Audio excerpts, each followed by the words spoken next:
Good evening.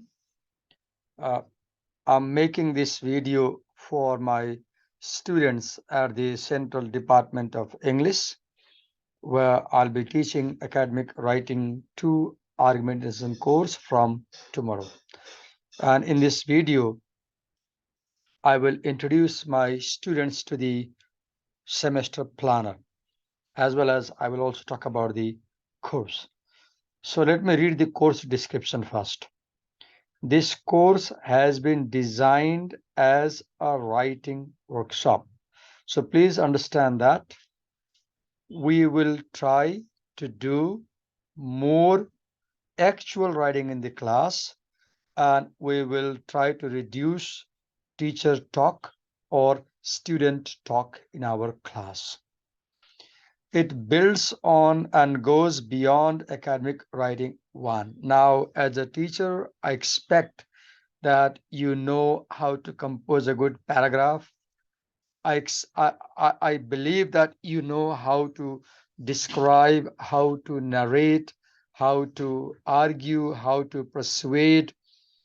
I believe that you have got good knowledge after you studied ideas and details textbook in your first semester academic writing class. And I believe you did a lot of writing over there as well. You are familiar with the concept of writing portfolio.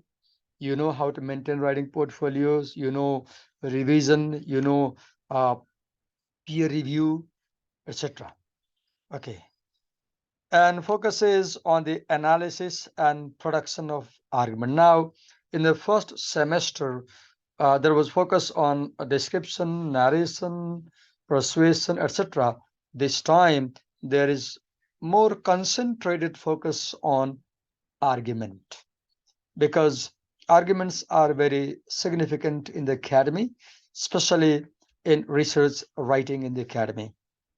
Arguments are at the heart of academic writing in a variety of media. Okay, arguments on television, arguments on social media, arguments in the movies, arguments in print media. Students are required to work individually and in groups to explore the use of writing, especially the language of argument. So we will analyze the elements of argument. We will analyze how a reasoning is used in argument, how emotions and feelings are used in argument, how ethos is created in argument, and how arguments are written, analyzed, understood, and how we use language while writing argument in varied forms of communicative context and rhetorical situation. You took a course in second semester that is creative nonfiction voices from the margin, where you have this book. Let me show you.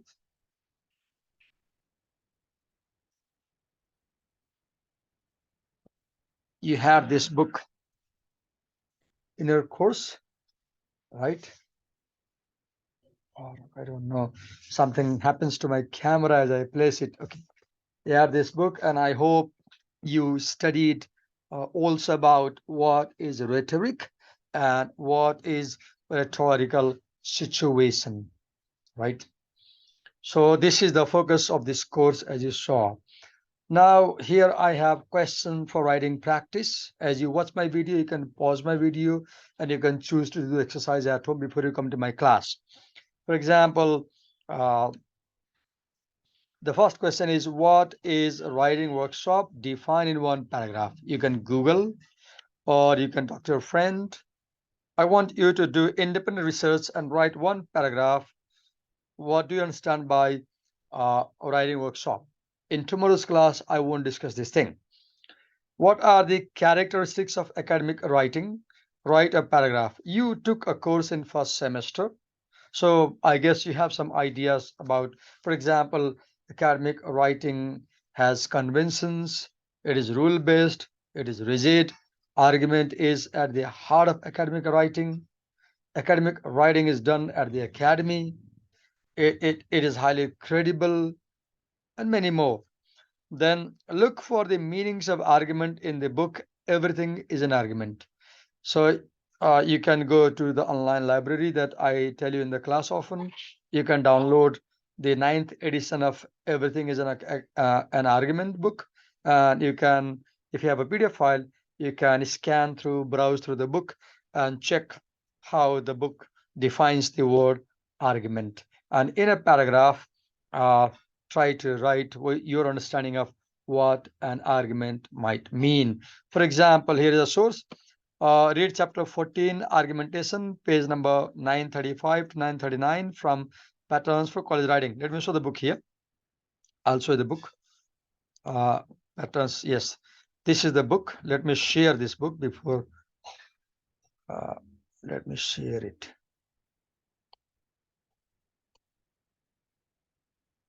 So this is the book, 15th edition, Patterns for College Writing, a Rhetorical Reader and Guide. And if you go to page number 935 to 939, there's a beautiful explanation about what is argumentation and what is argument. Then fourth question is Google for the language of argument. You just Google how is language used in arguments and look what do you see, and write a paragraph in one words how language is used in argument. Look into your rhetorical analysis book. This one you did, this one that you used in second semester creative nonfiction paper, and write what you understand by rhetorical situation. So there are 5 questions. You will answer in 5 paragraphs. 1 question, 1 paragraph. That's a form of writing you should do before you come to my class. And you come to my class with the writing and you submit me. So you will do writing at home. Okay, now let's go to course plan. I'll talk about day 1 today because tomorrow we have the day 1. So on day 1, we will introduce the course. If you remember, I just uploaded the video of 2018 class where I introduced this course on September 5, I guess. And if you find time, watch that video. In tomorrow's class, I will not introduce the class for you. If you remember, a few days back, I made a new video for you where I introduced you this course, and also I introduced the book Everything is an Argument. The link of the video might still be in your group page. Was it? If not, you go to my YouTube channel, Divakar Upadhyay Aryal, and just in the search bar, type ENGL 568, and you will see the videos and watch them.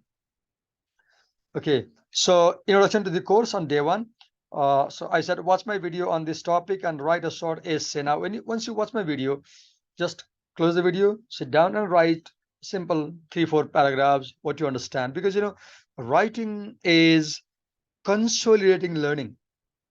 Writing is a very effective tool of learning.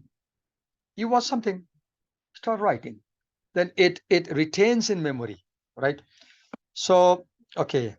Then in class writing, what difference does writing arguments make? Now, we will do this in class. Discuss with your classmate, search on the internet, browse through your course book. Everything is writing an argument. Or let me italicize this title here. I forgot to italicize it. Or watch a relevant video on YouTube. I want you to be independent learner. You go to YouTube and find videos that discuss about what difference does writing argument make, right? Watch a relevant video, and tomorrow when you come to class, come with ideas and come with readiness to discuss.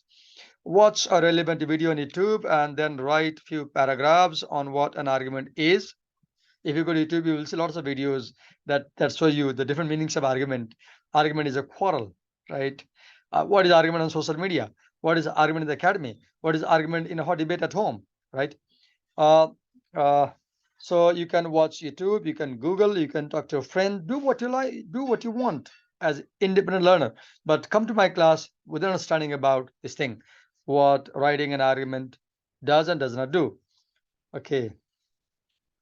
Homework. Read chapter 1, Everything is an Argument. From Everything is an Argument. Read that. If I find time, I might make a video on that chapter tonight and might upload to my channel by tomorrow morning, but I'm not sure. So at home, before you come to my class tomorrow, quickly go through it, quickly, very fast. everything is an argument. Choose something that might not at first glance something, an object, be thought of as an argument, and write a response journal explaining why it is an argument. Bring the thing you wrote about in next class and be prepared to share your explanation. Just an object, for example, if I happen to let's say uh, if I happen to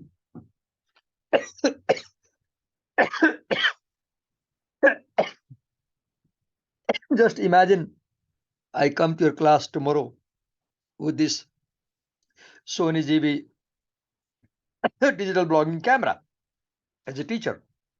Now, do you think I'll be making any argument? Sorry, I had sore throat. Do you think I'll be making any argument? Is there any argument? Now, this is a tricky question because if you can answer my question, you will have better realization about what these authors mean by argument, right? Argument as a perspective. Okay, you can choose anything that awkward, strange, surprising, unusual, defamiliar, unfamiliar. Bring the object and first talk how there seems to be no argument behind this object, and then write how can this object might be suggesting some sort of perspective viewpoint. Okay, so then this is for tomorrow, and you can see there is a lot of writing to be done at home before you come to my class tomorrow. Let me quickly show you the characteristic of this course. For example, on day 2, you see this discuss, read, write, read. So as you can see, two major components of this course are reading and writing. Reading is a receptive skill. When you read, you receive ideas. And when you write, you produce ideas, right? You can't write better if you don't read a lot. Reading is a preparation for writing. Reading is a pre-writing activity. You read and you gather ideas and you write. So on day 2 also, with lots of reading, discussion, reading, writing, reading again. And here I've given a hint. For example, on day 2, we'll assign you personal public argument. All right. Tomorrow I might talk about this thing if I find time. Uh, invention for personal public argument. We'll do this in class. When we run writing workshop, there's a process. First, we generate ideas, right? Then we do actual writing. Then we revise. So the stage where we generate ideas, that is the stage of invention, discovering ideas, inventing ideas, finding out ideas to write for.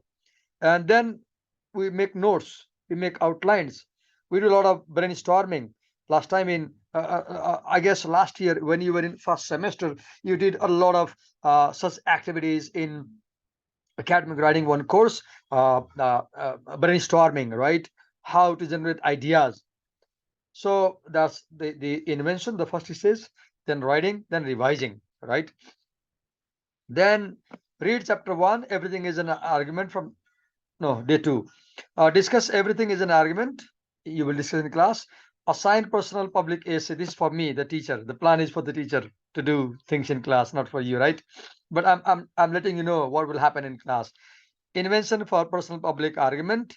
Assign Nabokov and Welty. You will read 2 essays in one night. How readers read by Nabokov, and how we get initiated into writing by reading and writing by Welty. Wonderful readings, wonderful essays, right? I will search if I can find the videos of previous class where I discussed the essays in class, and I'll upload them. So there is homework, a lot of reading, right? And then Welty's essay is 22 pages. I'm afraid you might be overwhelmed, but take it easy. Writing, so write a response journal. Now this is a new thing. Response journal. What is a response journal? You need to know. 1 page explaining yourself as a writer in the light of what Nabokov thinks is a good writer. So you read Nabokov and you respond to his essay. Now, if you want to know how do we respond to an essay, right? This is a new thing for you. So here is a resource I brought for you. Read Responding to an Essay chapter between page 69 and 79 in Patterns in College Writing. This book. In this book, let me share this book. In this book, between page 69 and 79, let me show you. Just a minute. Let me show you. You might be excited to see how good a resource we have here.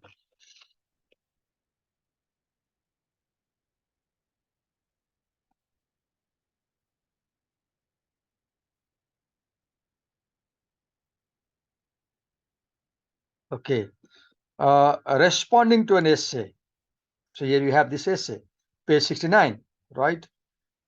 It beautifully explains how you can respond to an essay, uh, comprehension, purpose and audience, style and structure, journal entry, writing workshop, then combining patterns, thematic connections, right? Then there is a detailed explanation. What do you do under comprehension? There is an example. There's a Gates story. What's in the name? One-page story. And they use that story to explain that what is comprehension, right? Then after comprehension, how do you think about purpose and audience? Then how do you think about style and structure? These are the things you will talk about in your response journal. Then uh, journal entry, how to make, combining patterns. Okay, this one source. Next, let me share again.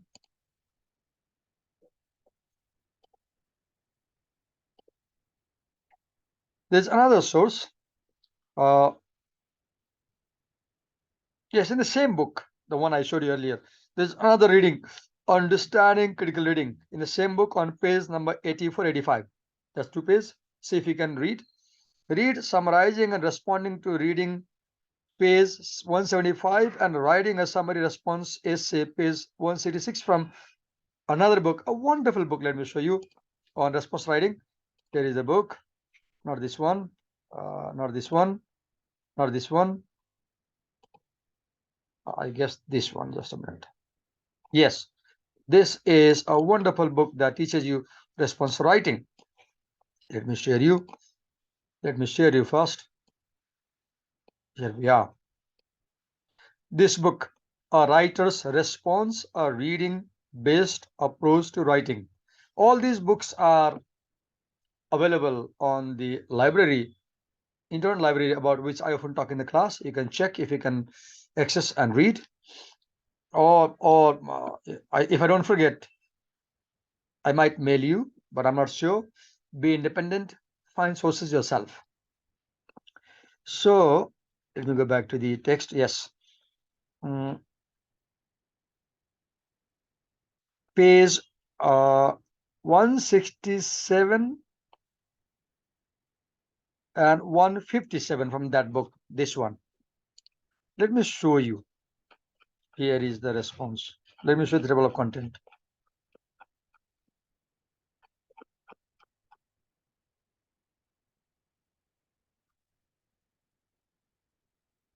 Part 2, writing about reading. And here is summarizing and responding to reading, page 157. There is a chapter, page 157, that discusses how do you summarize and respond to a reading. Nabokov's essay, for example, and how to write a brief summary. Then there's a beautiful section here, writing a summary response essay. So we are asking you to write response journal, right? You may be wondering, what is a response journal? How do I write? I won't explain in the class because that will kill my time. That's why I'm giving my time before class at home. I'm making the videos for you. You watch them in your leisure time at home and read this section and come to my class with an understanding of these things, so that in class we can save more time and use that time for actual writing. Because in a writing course, we should do a lot of writing, right? Not talk about writing.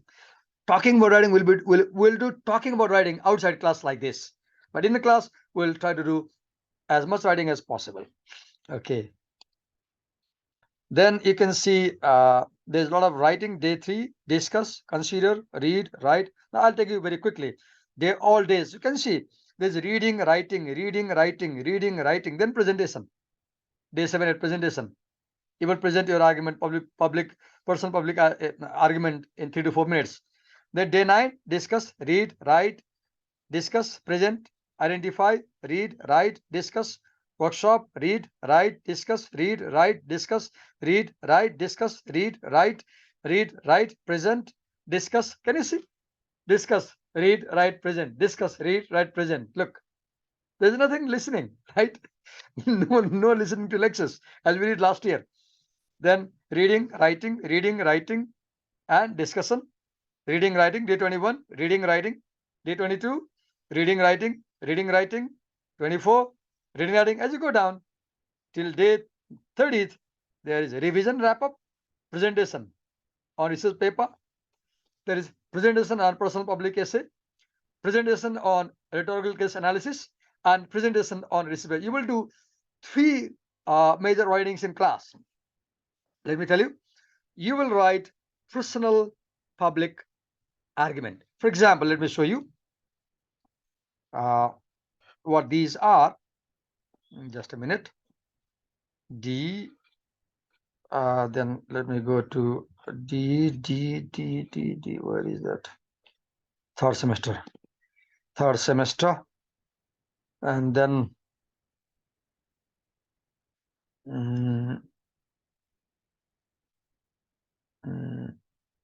here. Yes. You can see the personal public essays here, right? Personal public essays. Like a modest proposal, Edward Said the States did last year, whether by Richard Rodriguez, the achievement of desire, for example. Gloria Anjaldua's How to Tame the Wild Tongue, you did last time in first semester. For example, let me show you, if you check the book, this one, you may have studied New Directions. It contains beautiful, almost 40 argumentative essays, and some of them are based on personal public uh, theme. For example, under the theme of intercultural communication in this book, New Directions, under the theme of intercultural communication, you have an essay, Where Do We Stand? Where Lisa Davis begins by sharing her own experience in international conferences, personal experience, and then she makes a transition and discusses how people use space while having conversation in public across cultures. There is another beautiful essay, uh, Time Talks with an Accent, where Robert Levine begins by describing personal experience with time management, and then goes on discussing how people in Brazil use time and how people use time across the world in different cultures, personal, public. Then you have Polite but Thirsty, another beautiful essay, 2 pages, 3 pages essay, where Yaping Tang, a Chinese born writer in America, tells how she faced problems as a new Chinese student in American college. And then she moves on to discussing how many Chinese people face these problems. And then she moved on discussing how foreign students who come to America, they face a cultural shock and how they overcome such things. Then uh, there is another essay, for example, under the theme of education. There is an essay, How the Web Destroys the Quality of Students' Research Paper, where the author the author is David Rothenberg. He begins with a personal experience about a semester class, and he talks about how he assigns term papers in semester class, how people write. He begins with a personal experience and then moves to public discussion about how students in our universities today are affected badly by internet. Then you have another essay on Let's tell the story of all the Americas. Just 2 pages, where uh, mm, the Korean American author Ji Yoon Mary Yu-fil talks about racial discrimination in America. She begins by telling her experience, how she was in high school and when she studied history. The history books never talked about Asians and immigrants and foreigners. They talked about white European. She begins by that experience, how her classmates called her that you are not American, whereas she was born in America, she was an American. And then she moves on to the public aspect of race in America, or the issue of how education is partial in America, the issue of race and history in American education. Then, if you go, another essay is there. Uh, mm, Let me show you some more. Under the theme of mass media and technology, for example, uh, computers and pursuit of happiness, where David Galanter, though not he does not discuss a lot of personal experience, but somewhere he brings his family experience about how his children use computers and how computers are affecting our happiness technology. Then, uh, in the essay we have got mail by Andy Leonard. You can see lots of examples of personal experience about how email is shaping lives, and then public discussion how people use email in offices. Then you can see uh, in chapter 4 of this book, New Directions, under the theme gender roles, for example, uh, you have sex, size, and conversation, where Deborah Tannen talks about how the use of language is affected gender wise, how men use language, how women use language, how the language is used in conversation. And Tannen brings her personal experience in this essay. And she not only tells about personal experience, she also talks about the public dimension of the issue. Then, if you go to the short story Women Have What It Takes by Carol Barkalow. Carol Barkalow talks about the issue whether women should be allowed to participate in combat in army. And Barkalow tells her personal experience of being in the army for the first time in the American army. And then she moves on discussing how things have changed over 10 years. And then she discusses the issue of women and combat. And if you go to this next essay, The Androgynous Male by Noel Perel, beautiful essay where Noel Perel discusses the issue of gender and, masculinity, femininity, and the writer shares his own experience.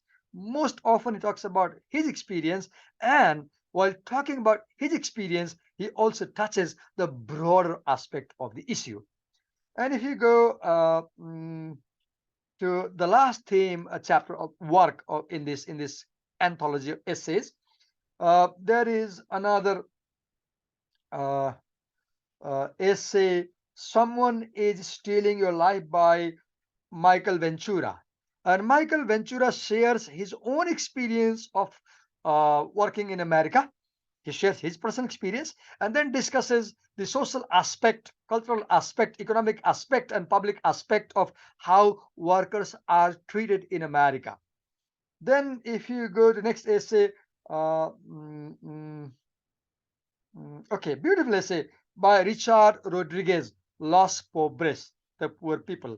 In that beautiful essay, memoir, let's say, Rodriguez shares a lot of personal experience, and then he sheds light on public aspect of how immigrant workers are ill-treated in America. Okay, so I just uh, helped you with resources just in case you want to read personal public essays, examples. You might tell Divakar sir, where do we read? So this book contains beautiful, short, 2 to 3 page essays you can read.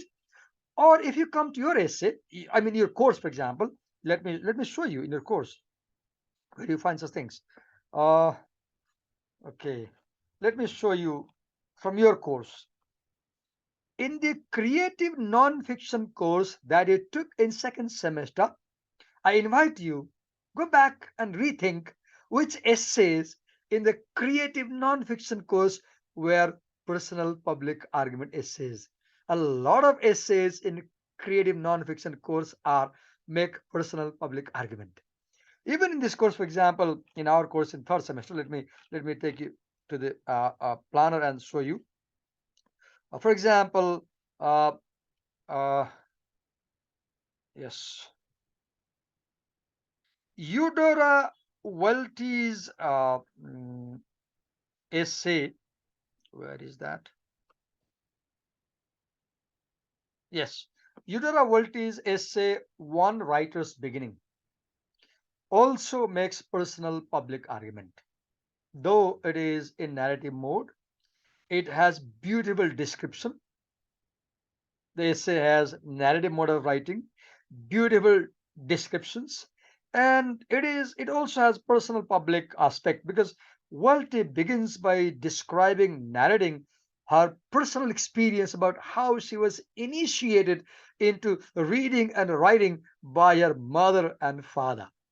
And then she goes on talking about how people, how you and me, how we can be initiated into writing and reading and writing, and how we become writers. A beautiful essay. Even Nabokov's essay that is mm, good readers and good writers. Nabokov begins with a personal narration and moves on to public dimension. If you go to day three, for example, you have the essay. Uh, uh, Yes, therefore, we do abortions here. Sally Tisdale. Sally Tisdale is a nurse. The author is a nurse herself. And in that essay, she it's a descriptive essay in narrative mode, but it has both personal and public aspect. You know, Tisdale begins with personal consideration of her experience of working in an abortion hospital, abortion clinic. She brings her personal experience as a nurse, and then she moves to the public aspect of abortion in America. And if you know, abortion has always been a big issue in America between the conservatives and progressives. I mean, the Democrats and conservatives, Catholics, Protestants. You can just watch YouTube and just type abortion debate in America and watch some videos. And here Tisdale begins with a personal experience of her experience as a nurse, beautiful description, and then moves on to public debate about abortion in America. You get that? Then, if you go to day five, for example, day five, we have draft of personal public argument, right? Day six, we have peer review, and then day final personal public essay due you submit on day seven, day six, and day seven, eight you present. So, look, which essays should you focus for personal public essay? Nabokov's essay, Welty's essay, Tisdale's essay, as well as uh, let me show here. Uh, Tisdale's essay, as well as where is that? Okay, I just forgot. These are the essays in your course, and I showed you some other essays from my book, New Directions. If you are looking for shorter essays, and you can go back to your creative nonfiction course and check some essays. You, I want you to recall and think critically and decide which essays you have read so far have this personal public aspect and read them. So I tried to introduce you this semester planner. We will try to stick to the planner as far as possible, but I can't promise that I can stick because I often see that I fail to follow the plans. Plans are plans, and what happens in class is unpredictable. Classrooms have predictable dimensions, dynamics. So, if you watched my video, I would like to thank you because tomorrow in class I won't have to talk about this stuff. Uh, uh, I won't use this time at home. I'm preparing for your class. I'm recording my preparation for your class. I will upload this video on my YouTube channel. I'll send the link. You watch in your free time. You keep cooking and watching. You do what you're doing at home. Load on the mobile phone. Listen. If you can't watch, listen. Right? I want you to, do you see what I'm doing? I want to create pressure so that you work harder. Sorry for that, but don't be overwhelmed. Take it easy because you have already seen my habit in first semester. So if you have any questions, what you can do as you watch these videos in our group page, you can just tag my name and post a question. I'll respond as far as possible. So I think I have told you enough for tomorrow's class. I hope you watched the videos I shared this few days back. I have sent you 3 videos from my channel that I uploaded today. They contain introduction classes that I took in 2018, the same course. You can watch them and hope you enjoy uh, your day and you come to my class with full of energy, enthusiasm, a smiling face. Come to class with a writing pen, note copy, your textbook with full preparation, energy, and optimism. Thank you so much.